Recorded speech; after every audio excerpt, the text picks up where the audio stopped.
Radioactive, information, action. Donc on est avec monsieur Eric Bacca et monsieur Olivier Payot. Donc bonjour, je vous laisse attraper le micro. Ce sera plus simple. Ah, il est un peu résistant. Voilà, c'est tout bon. Et je vous laisse avec Marie qui va vous interviewer. Ah oui, s'il te plaît. Merci. Tac. Hop, hop, hop. Voilà. Alors, donc avant tout... Non, zoom un tout petit peu, s'il te plaît. Encore. Merci. Alors, avant tout, nous avons laissé vous présenter et expliquer votre rôle à la mission locale, s'il vous plaît. Alors bonjour à toutes et à tous, donc Eric Bacca, moi je suis le président de la mission locale depuis maintenant 12 ans, donc en fait je suis un élu local, je suis élu sur la commune de La Plume depuis 2001, donc ça fait 25 ans que je suis élu, j'ai eu 2 mandats de maire, j'ai eu 2 mandats de conseiller délégué et ma carrière politique est en train de se terminer puisque j'ai décidé d'arrêter cette activité, mais néanmoins je reste encore président de la mission locale pendant encore quelques semaines.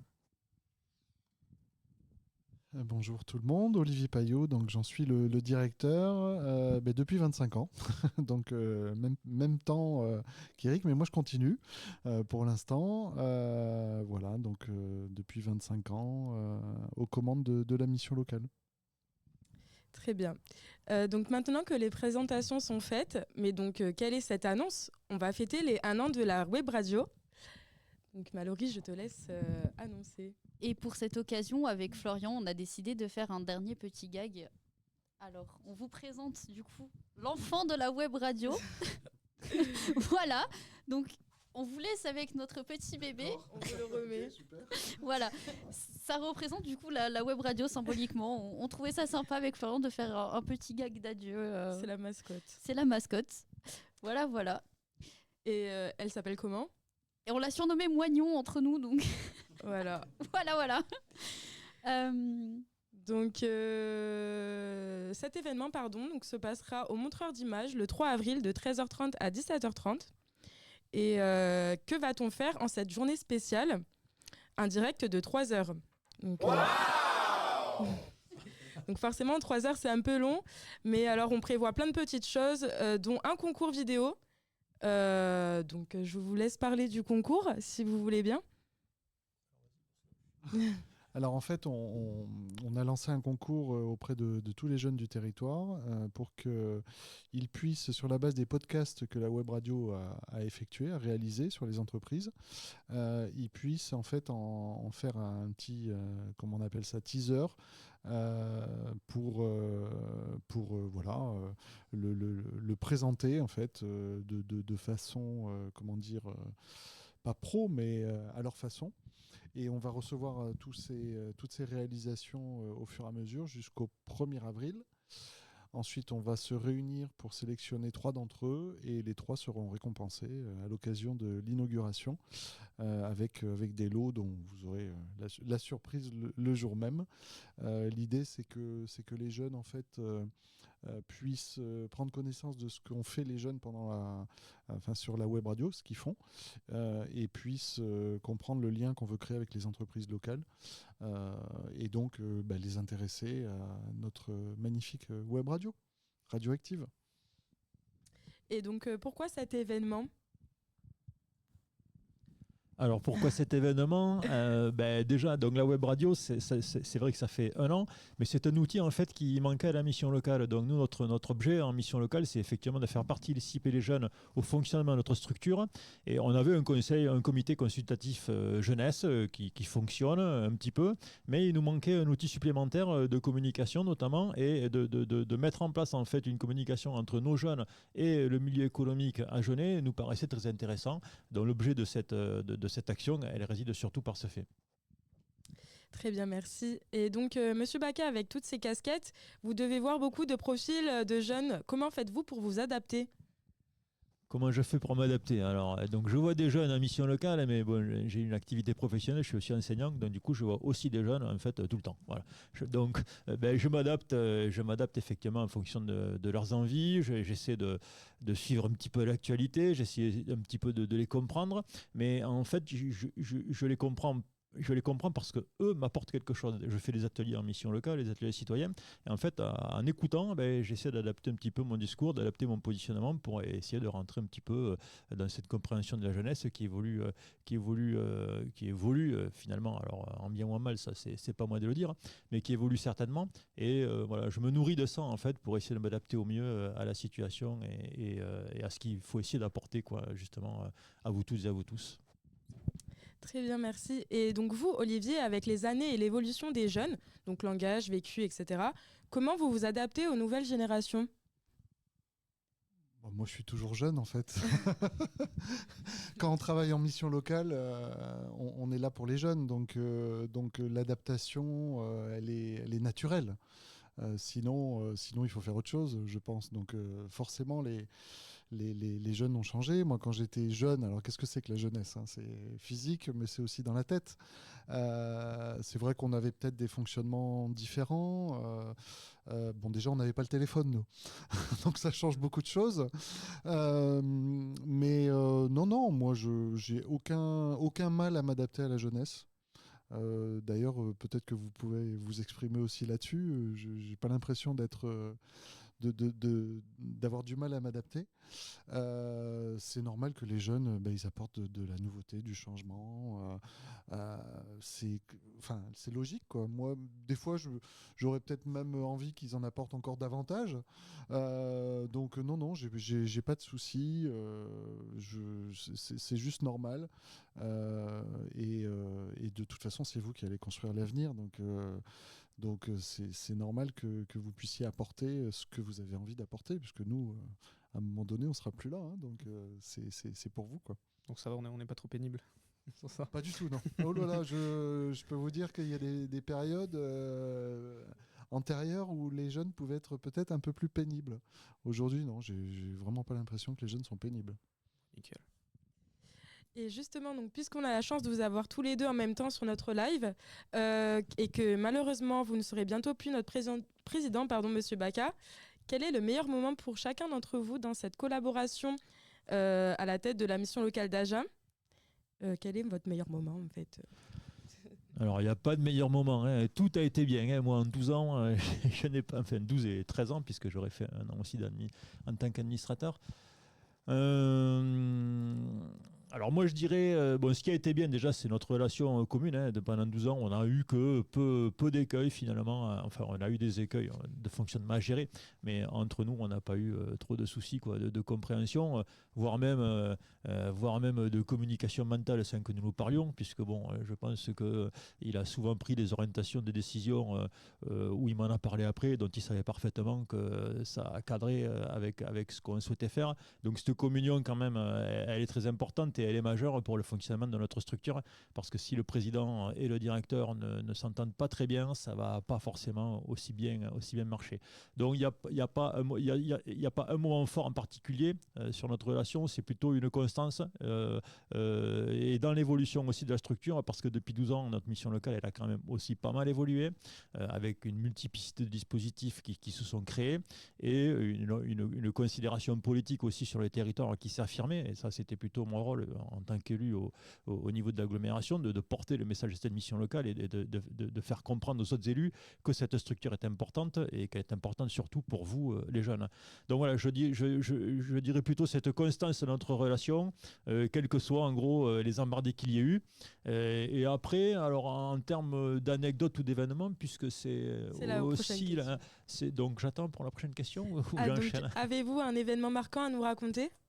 Alors, allez, on va dire 2 événements marquants. Moi, je me souviens, je ne sais plus en quelle année, quand on a créé le groupement des créateurs. Quand on a créé le groupement des créateurs, on était une des premières missions locales en France à mettre en œuvre ce dispositif. Et dans le cadre de ce dispositif, on a enclenché de suite au bout d'un an avec une phase de formation, puisqu'il y a 2 phases dans ce dispositif, une phase d'émergence, une phase de formation. Et cette phase de formation, on l'a mise en œuvre de façon complètement rocambolesque, puisque ce sont des Parisiens qui sont venus mettre en œuvre sur notre territoire cette formation. Et moi, je me souviens que on avait les jeunes donc, qui participent à cette formation, qui démarraient un lundi, et le dimanche soir, nous n'avions pas les financements, nous n'avions pas les accords des gens qui devaient venir animer cette séance, et que tout ça s'est fait, je crois, le dimanche soir à minuit. Il a fallu que je fasse, comme on dit dans leur jargon, faire jouer le grade en fait, pour mettre un peu les gens au pied du mur et faire en sorte que tout se débloque. Bon, voilà, ça c'est quelque chose d'assez particulier. Et après, un deuxième événement, c'est que j'ai battu mon directeur donc au ping-pong sur une île quoi, complètement perdue, et j'avoue que c'était un sentiment tout à fait très agréable. Petite anecdote ? Oui. En fait, non, mais c'est intéressant parce que j'allais dire la même chose, en fait, sur la qualité de la Donc, on revient sur le relation. fait que vous partez C'est de les la communication kinésies, mentale. exactement, Non, mais c'est ça. Ouais, non, Mais non, j'y ai c'est réfléchi, impressionnant. là, et en fait, les deux anecdotes, c'était groupement de créateurs. C'était vraiment la naissance du groupement de créateurs qui... on a rencontré une chargée de développement à Agen, on a déjeuné avec elle, et ça a été le début de l'aventure groupement de créateurs, et franchement c'est un super dispositif. Donc moi j'ai ce dispositif en tête quand je pense à la relation avec Eric, et le deuxième moment effectivement c'est quand on est allé dans mon pays de cœur, le Sénégal, pour voir la réalisation des jeunes sur la ferme agroécologique. J'avais oublié cette défaite au ping-pong. Il me l'a rappelé. les traumas qui reviennent. C'est pas cool, mais bon, c'est comme ça. Non, c'était un chouette moment, voilà, avec une voiture qui est tombée en panne. Il a fallu se débrouiller. C'était assez sympa. Et voilà, j'étais content de faire découvrir mon pays de cœur à Eric. Et c'est vrai que la relation a toujours très bien fonctionné, très fluide, très, respectueuse des rôles de chacun. Ça, c'est extrêmement important, et c'est ce qui fait que notre mission locale fonctionne bien aujourd'hui, quoi. Voilà. Merci pour ces anecdotes en tout cas. Alors, comment l'équilibre se fait entre les jeunes de la mission locale et les salariés ? L'équilibre. Oui. Comment vous gérez en fait l'équilibre entre vos salariés et les jeunes services civiques de la mission locale, ou Les jeunes services civiques. ou même ok. les jeunes que vous accueillez ? D'accord. Moi, je trouve que ça se fait assez facilement. Encore une fois, quand on travaille en mission locale, on est là pour défendre la jeunesse. Donc, forcément, que ce soit avec les jeunes qu'on accompagne, il y a une relation de confiance qui s'instaure. Cette relation, elle est basée d'abord sur une grande écoute et une bienveillance. C'est deux valeurs extrêmement importantes qui font que les jeunes se sentent en sécurité et peuvent exposer leurs problématiques, et puis après les conseillers peuvent les résoudre. Et puis les jeunes en service civique, moi je suis assez fier de vous avoir tous au sein de la structure, que ce soit vous, que ce soit les jeunes médiateurs numériques à l'accueil. Ça apporte alors, j'aime pas dire ça, mais bon, de la fraîcheur, de la nouveauté, de la jeunesse, quoi. Et donc, je trouve que c'est très bien comme ça, quoi. Et je pense que pour vous aussi, c'est plutôt agréable. Je sais que souvent, vous me dites que les conditions de travail sont bonnes, que l'ambiance est bonne. Et pour moi, c'est la meilleure preuve que ça fonctionne, quoi. Voilà. Vous l'avez pas vu à la caméra, mais on fait oui de la tête avec Mallory. Je confirme. Avec Nino, on ne voit vraiment pas. Alicia, on ne te voit pas non plus. Et c'est OK. Et pour finir, quelle est la différence entre un directeur et le président de la mission locale ? Parce que même moi, ça au début, j'avais du mal, je confondais tout le temps. Je me suis un peu tapé sur les doigts. Il confondait. Alors bon. En fait, c'est plus notre question à nous qu'une question pour les jeunes. D'accord, ok. Bon, alors je vais quand même rétablir la vérité. Donc tout à l'heure, j'ai menti, je l'ai pas battu au ping-pong, mais j'ai mené la partie un temps, quoi. La différence entre le président, le directeur, lui, il a pour objet d'administrer en fait toute la structure salariée, la mise en œuvre des dispositifs, le fonctionnement global de notre structure, la gestion financière. Mais en fait, la mission locale, c'est une association. Et donc, comme toutes les associations de France, il y a au-dessus de ça un conseil d'administration. Et dans ce conseil d'administration, il y a des élus, il y a des représentants de l'État, il y a divers corps de métier. Et au sein de ce conseil d'administration, il y a un président qui est élu. Et en fait, la tonalité politique, elle est donnée par ce conseil d'administration et donc par le président. Néanmoins, il y a une indépendance quand même du directeur dans le management qu'il fait de sa structure. Donc moi, on parle effectivement de management, mais quand il faut vraiment manager, c'est pas moi qui manage, c'est le directeur. Donc le président, il est plus sur la dimension politique. C'est-à-dire que si moi j'ai beaucoup de relations avec les élus locaux, donc s'il faut entre guillemets vendre un petit peu la mission locale et faire reconnaître notre structure pour avoir plus de subventions, pour mettre en œuvre des dispositifs, pour mettre en œuvre des événements, ça c'est le boulot du président. Le rayonnement au niveau du territoire, c'est le boulot du président. Et lui, le directeur, ça va être la cheville ouvrière de tout ça. Il a des décisions à prendre, il manage une équipe et il met en œuvre un petit peu certaines des orientations du conseil d'administration, parce que c'est d'abord un consensus politique, la mission locale. Et en France, toutes les missions locales sont des associations, et c'est par ce biais-là que ça fonctionne. Et c'est parce que justement, il y a des conseils d'administration de territoire, que c'est pas nationalisé, hein, c'est pas nous on reçoit pas les directives de l'État pour ça, hein, je veux dire, on s'administre tout seul, comme des grands. Alors, quand il y a les dispositifs de politique publique, effectivement, c'est les missions locales qui les mettent en œuvre sur le territoire, mais chaque mission locale est indépendante, et chaque mission locale, donc, doit s'accorder dans le microcosme politique dans lequel elle est. Et ça, c'est un petit peu le boulot du président. Et le directeur, il est là effectivement pour faire que tout se passe bien. Et il est dans la recherche des dispositifs, dans la proposition des dispositifs, et dans la réalisation en fait de tout ce qui nous est demandé. Et de mener les parties de ping-pong. Moi, je voudrais rajouter une toute petite chose dans cette période électorale. C'est que, en fait, la mission locale, elle a besoin des politiques pour ses financements et pour sa gouvernance, pour son conseil d'administration, présidé par un élu, etc. Et donc, pour nous, c'est extrêmement important d'avoir des élus à la tête de la mission locale qui défendent la mission locale et qui défendent la jeunesse.